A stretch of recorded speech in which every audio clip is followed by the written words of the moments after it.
fasting has been shown to help Alzheimer's disease.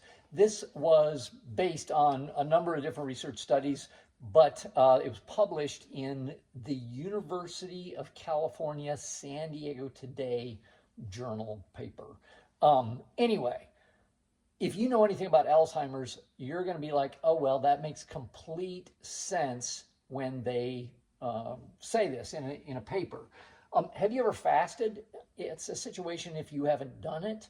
Oftentimes people are like, oh my gosh, I'm dying of starvation. I really need food. I need food really bad. That's a real problem. Fasting changes what your body needs, where it is getting its energy. And if it's not ready for it, you'll know it. You'll feel it. You'll be, some people are lightheaded. Everybody's like, oh my gosh, I'm dying of starvation. It can be a real challenge for some people, especially if you haven't done it before. We're going to talk about a little bit about how to kind of get into fasting and that sort of thing. But you will know it changes things, the way your body metabolizes stuff. It really does. How am I getting my energy? Am I getting it from the food that I ate 20 minutes ago, or am I getting it from the food that I ate 24 hours ago? It's a difference, and it really can improve your life in so many ways, including getting rid of Alzheimer's. You'll have better regulation of your blood sugar. It just really makes sense if you're in a situation where I need constant carbohydrates in order to keep my blood sugar up. Well, that's not a healthy state to be in. It really isn't. Fasting would be very, very good for you if you're in a situation where you're like pre-diabetic or diabetic, that sort of thing. Be careful. Make sure that you are in a situation where you ease into it. I have other videos on how to do that, and I have an entire course on how to get rid of diabetes, as well as on how to help eliminate Alzheimer's or make it less likely that you get it. But anyway, improves your metabolic resilience. If you're in a situation where I can rely on carbs some, and now I can't rely on carbs, I have to rely on protein, I have no calories to rely upon, my body has to pull it from my reserves, you're really being in a situation where you are resilient. You're metabolically having to rely on a number of different sources, and it changes all the time. Your body has to basically, you're exercising your body's metabolic pathways in this situation, and it's really, really healthy for you. This study showed, and it was on mice, but it showed that it improved memory and decreased those dreaded amyloid plaques that there's so much debate about these days in regards to whether or not they actually relate to Alzheimer's, and that's still up in the air on research, but the study did show that it was less likely for those to form.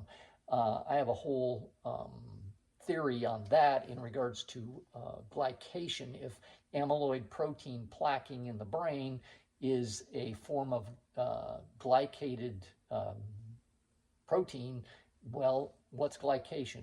Is when a sugar attaches to a protein. And when you have diabetes, hemoglobin A1C is basically glycated hemoglobin in your blood. What's cataracts is basically glycated proteins in the lenses of your eyes. So, if you're in a situation where you are eating lots of sugar, you're going to have glycation to some degree, and that's really not good for you, whether or not it's cataracts or whether or not it's diabetes or whether or not it's Alzheimer's and a number of other things. Type 3 diabetes. If you're in a situation where you know somebody who's having mental decline, if you know somebody who's actually been diagnosed with Alzheimer's, or you're just like, hey, how do I make sure that I'm in a situation where I don't get it? Maybe it runs in your family, that sort of thing. Look up type 3 diabetes. It's actually a kind of a theory at this point, but it's been pretty well proven. And you might be like, well, type 3 diabetes, I've heard of type 1, I've heard of type 2, but type 3 is basically a form of blood sugar regulation, dysregulation, it's not regulating properly, that affects the brain. Really not good situation, and If you have diabetes, you're way more likely to have Alzheimer's, and they are classifying them kind of into the same category, a blood sugar regulation issue that eventually affects the brain. Anyway, how do you start fasting? It's really not that difficult, and the benefits are really, really there. So you go to bed, you sleep all night, you wake up in the morning, and then don't eat breakfast, and you go and basically as long as you can. And if you're like, oh my gosh, I'm dying of starvation by the time 10 o'clock rolls around or whatever it is, well, have a little bit of something, but have something that is more protein based and less carbohydrate based. You don't want to fast and then go right into, oh, I'm going to have a big stack of pancakes and a coffee with a whole bunch of sugar in it and that sort of thing, to spike my blood sugar right back up and make me feel better. That's not really a good approach. Eat some nuts. Eat something with some meat with some protein in it, something that will give you calories but not give you quick sugar calories. If you have to have something carbohydrate wise, then eat something that has a higher glycemic index, something that will go into your bloodstream more slowly. You don't want to drink a soda pop or something like that for breakfast, for sure.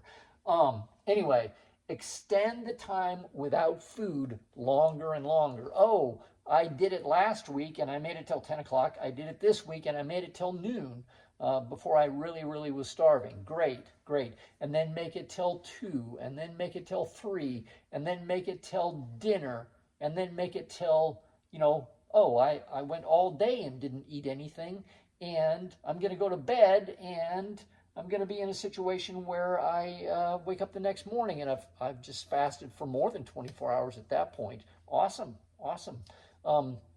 And even if you make it to dinner, if you go till the time you ate dinner or ate dinner the night before, you went for 24 hours. Congratulations.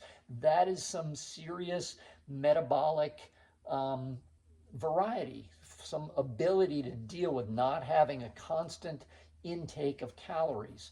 Really great, and that will go a long way, this study shows, go a long way toward helping you have less Alzheimer's in the future, and also things like diabetes and that sort of thing.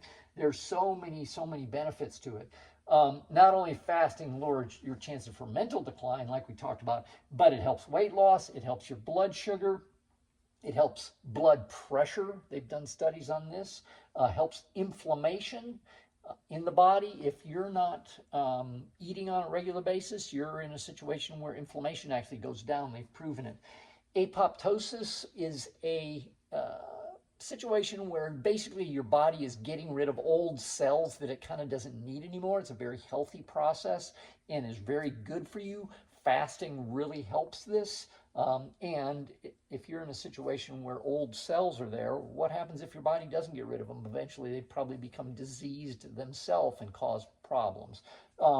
Reduced LDL cholesterol is due to fasting.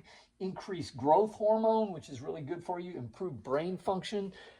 In general, fasting is very good for you. And this is just one other study that really shows that it helps. If you're having health problems, check out AccuSmart.com, my website. I have a bunch of information on there on reversing Alzheimer's or mental decline, reversing diabetes. We have a number of different courses on that, and we're here to help you. So anyway, hopefully this helps, and we'll see you in another video.